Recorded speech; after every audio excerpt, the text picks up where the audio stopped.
Number one is that I wrote to Parliament when this issue happened, 2 letters actually, one for recall and the other one for consideration with specifics on the things that I'm proposing.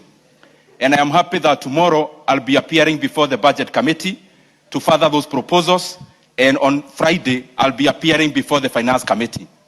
But Honorable Speaker, I also find it unfortunate the earlier assertions in regards to the letter I wrote in terms of recalling Parliament.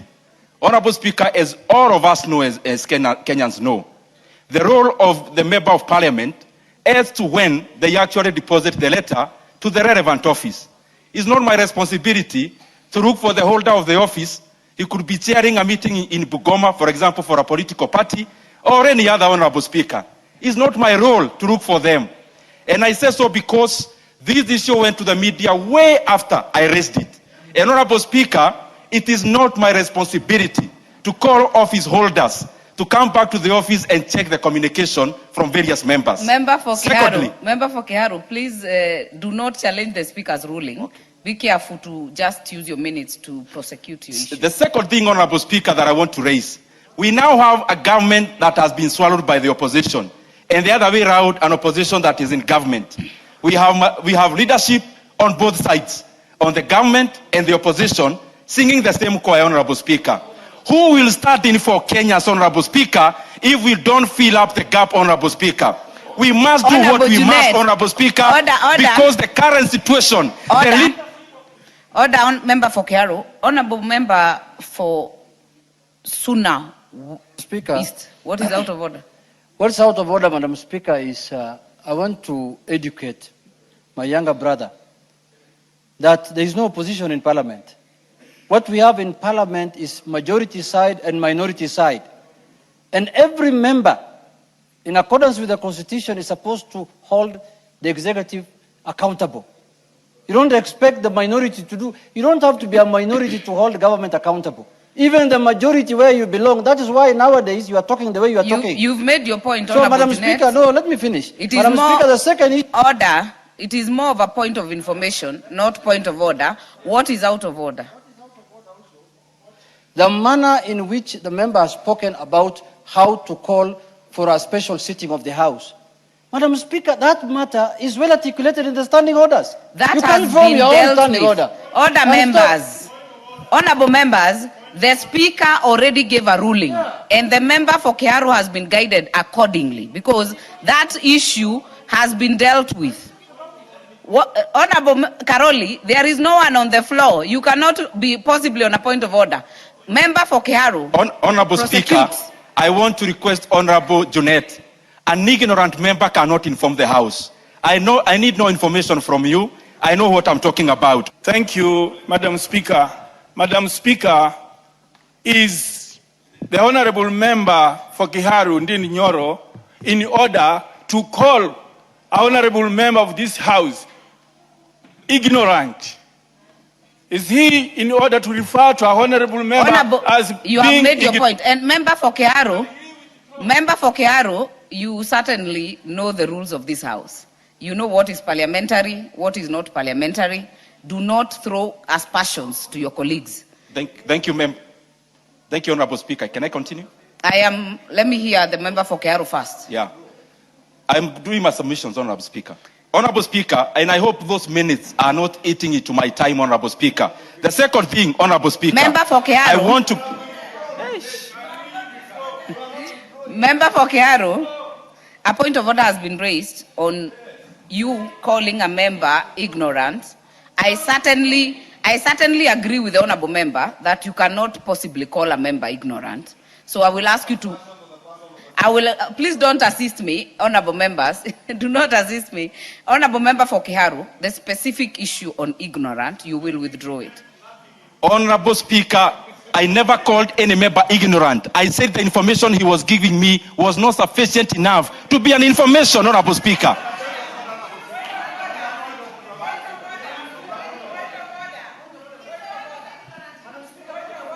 I'll give majority leader, then I'll give a minority whip. Honorable Speaker. I'll give you. Honorable Speaker, you know, I had retreated to my office to attend to other business, but I had to come back quickly.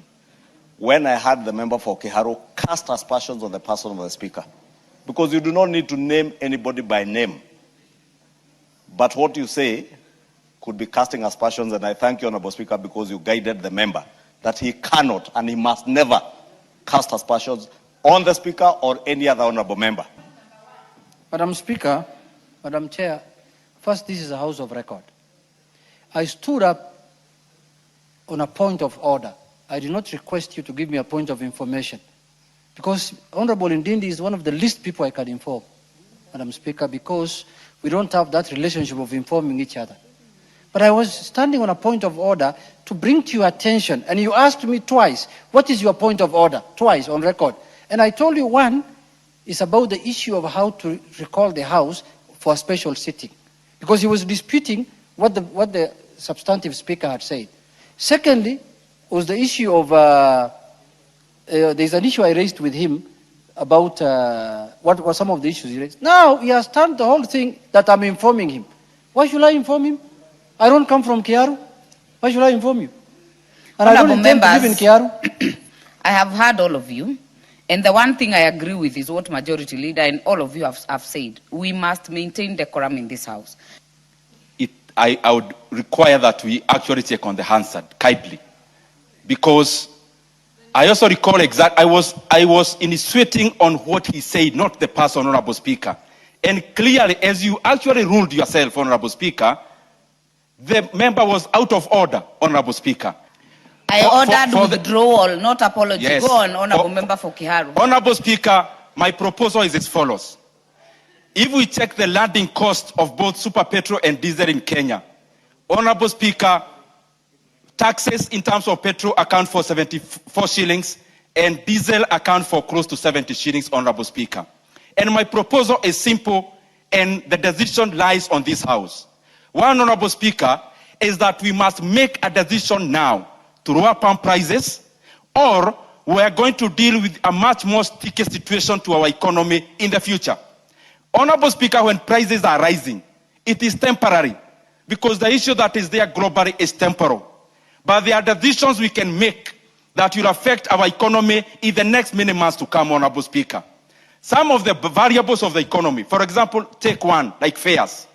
When we raise the prices of fuel, commensurate, the fares go up. But Honorable Speaker, even when the global oil prices will be going down in the next few months, Honorable Speaker, it will be highly unlikely that you are going to realize the downward trend in terms of fares. Because some of these economic variables are sticky in terms of coming down. And therefore, Honorable Speaker, I'll be appearing before Budget Committee and Finance to give these proposals. One, in the next 6 months, that we exempt fuel products from VAT, that is, we exempt the 8% that is there. Honorable Speaker, that you bring the cost in terms of pump by 15 shillings and 17 shillings respectively in terms of diesel and petrol. Secondly, is that, Honorable Speaker, we bring down RMLF by Kenya shilling 7. Honorable Speaker, these are not all the taxes. RMLF is 25 shillings. I'm just proposing 7. Honorable Speaker, the other thing does not require even us to debate.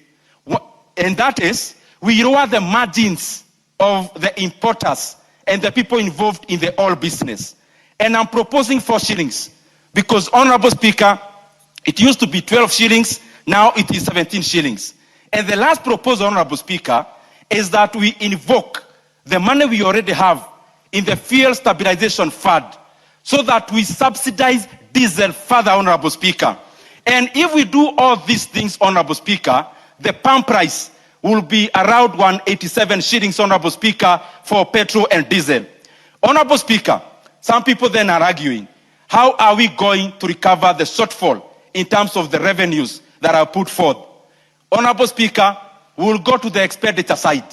And that is why I'll be appearing before the Budget Committee. The kind of largesse we see in government, this is now the time to cut the flesh. It is the time to cut the fat. That the big offices that are currently enjoying huge budgets, Honorable Speaker, political budgets, it is now time, Honorable Speaker, we scale down on those expenditures for the sake of Kenyans, Because we may tell Kenyans to tighten the belts, but Kenyans have no more belts to tighten, Honorable Speaker.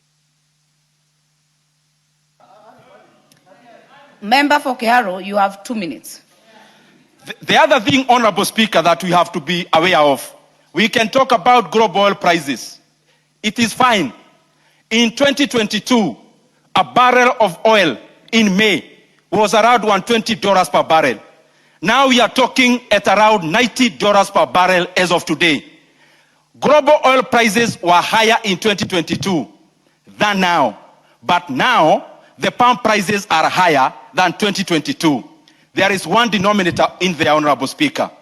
It is an animal called G to C, government to cartels, Honorable Speaker, but we like calling it G to G, Honorable Speaker. On the side of the vendors, we have government representing their countries. Saudi Aramco is a government entity. ADNOC is a government entity. Here in Kenya, what we did around that time of G to G, instead of pumping up our NOC, National Oil Corporation, Honorable Speaker, we did the unfathomable. We actually give it the last dose and finished it, Honorable Speaker. And therefore, currently, the government of Saudi Arabia and the government of UAE, in that G2G, on this other side, they are dealing with a cartel which is milking Kenya's, Honorable Speaker, of their money.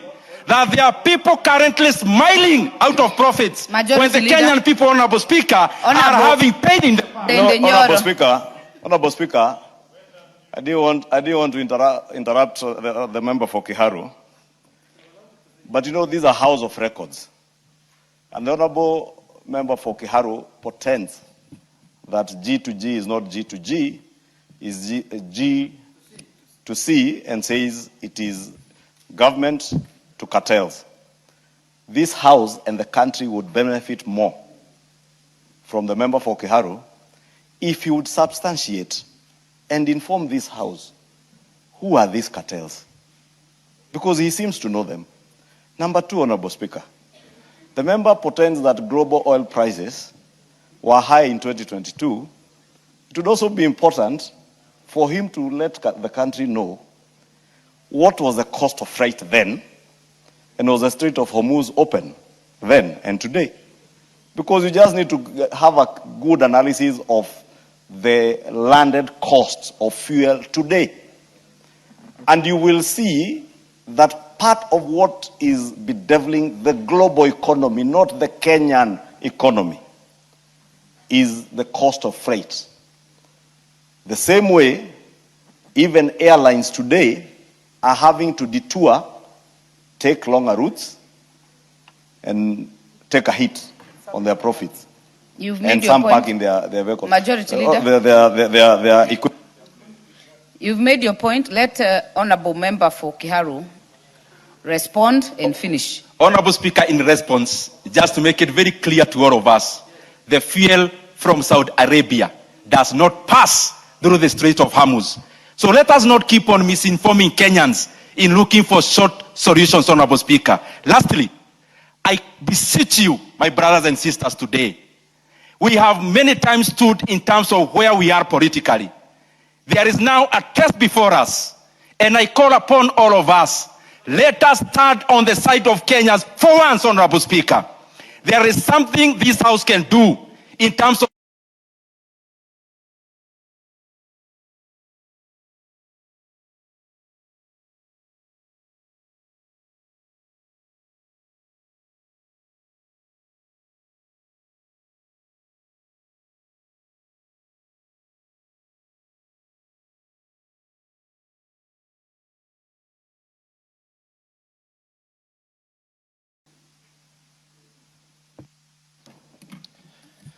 Thank you, Madam Speaker.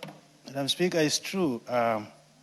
Kenyans are going through a hard time, especially the lower household families, because of this tragedy. It's also true that we should be aware that we are in a global village, that anything that happens in this part of the global village will affect us. The arrangement of our oil import, which is also true that we import all refined petroleum products to this country. And they tend to pass through these